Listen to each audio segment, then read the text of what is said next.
interrupt this program to bring you this important announcement. This is an emergency missing child alert, Levi's call, Georgia's Amber Alert.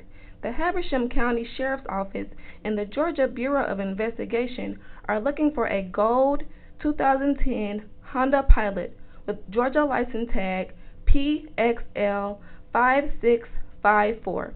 On October 10th, Celeste Negrete Ramirez, a 6-year-old Hispanic female, was abducted by Stephanie Negrete Ramirez, a 17-year-old Hispanic female, 5'1" and weighing 113 pounds, and was last seen at 1070 Kim Loop, Demorest, Georgia, believed to be heading toward Beaufort, Georgia, and is believed to be in extreme danger.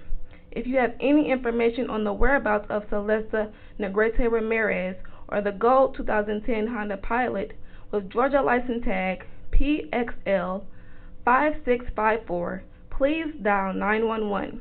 The public can also provide information to the GBI tip line at 1-800-597-TIPS and or the CSENT app for iPhone and Android users.